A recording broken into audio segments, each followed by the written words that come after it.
too. So prices up there for the first space station. It says $250,000 per person per trip. That's still pretty optimistic, I think. Yeah. I mean, if that's true, is that what's going to be over The in 2025? Aurora station. There's another station they're talking about. The Aurora station says to stay 9.5 million. Well, is that the entire hotel to build, or is that? Yeah, I don't know. I doubt that that's per stay. But even if so let's just say that it does open in 2025, and they are able to charge as low as $250,000 per person per stay. They're still going to get people that do it because they're like, if I had that money, if I was a CEO of a big, multi-billion-dollar company or anything like that, I would definitely pay that money to go and do that. That's like a once-in-a-lifetime thing. Yeah. Like nobody else in the history of humankind, but before this generation, would be able to say that they've done that. Yeah. Yeah. That's incredible. And that is just definitely going to happen. It's definitely going to blow up. So no. I hope it doesn't blow up. No. Please don't wish that upon us. No, not necessarily that. The Roaring 20s. Let's see the first space station up in outer space, or space hotel in outer space. The Warner Von Braun station. That is just going to be one massive project. I know the modules are supposed to be. What's that guy's name?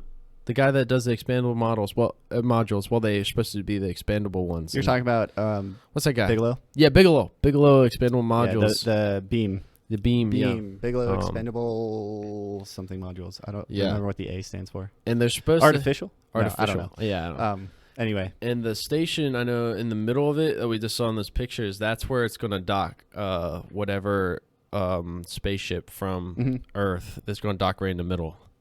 Is it supposed to rotate? It's supposed to rotate to create artificial gravity, and each module is on the outside. So they're going. I mean, this is their plan anyway. They're going to build out, and it's going to spin, and it's going to create the gravity on the really far ends.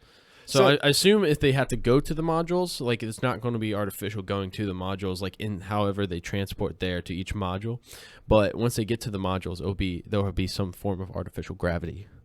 Yeah, so the artificial gravity, ever since Von Braun made his blueprints, with space stations, to create that artificial gravity, you would have to create centripetal motion. And it has to be at a specific speed so that it would equal approximately 1 G-force, ideally.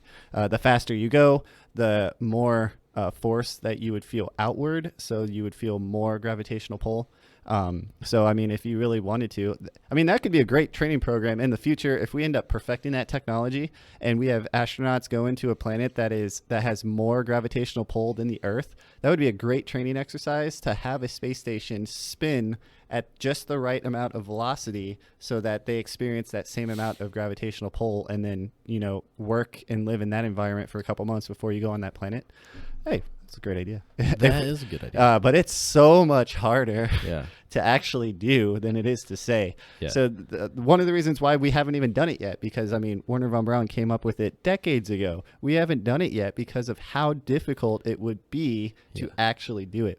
Yeah. The reason why it would be so difficult is, so if we're talking about a space station that's orbiting something, orbiting the moon, orbiting Earth, orbiting anything, you have to make sure that the orbital speed stays so that it stays in the correct path of the orbit, as well as spinning to create that artificial gravity.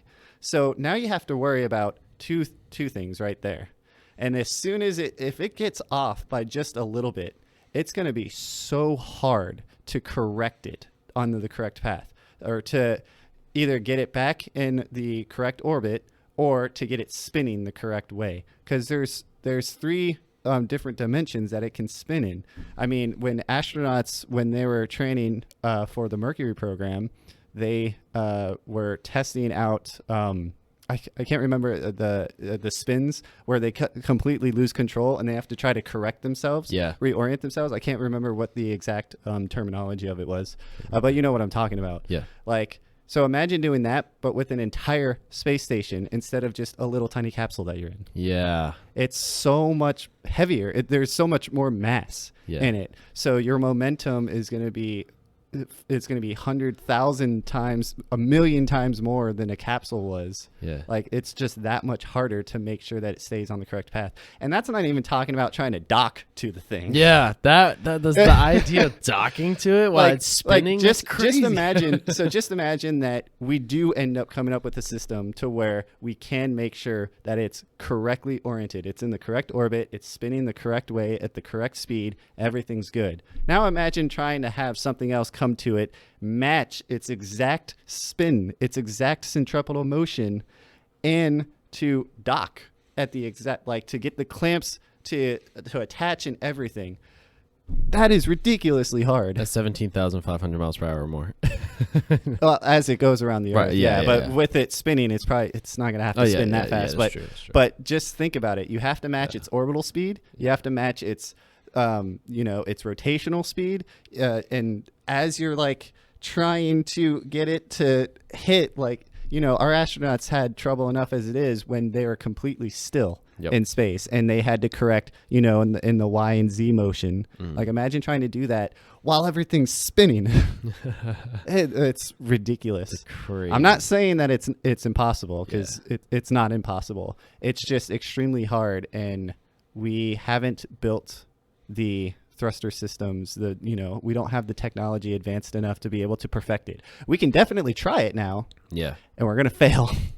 And it's not going to be good. I know they in the Gemini program, they did spin they tried to create artificial gravity, and they spun their capsule. The problem is with the force of it, the astronauts were going a different speed than the capsule was. So once they got So here's the problem. You can't just spin anything to try to get artificial gravity. Right. It has to be a donut shape or a toroidal shape, because in the very center, you're not going to feel anything. Right. Think of a merry-go-round. Yeah. When you are on the outside of that, you are feeling way more force than when you're in the center. Right. And it's the same thing with any object in space.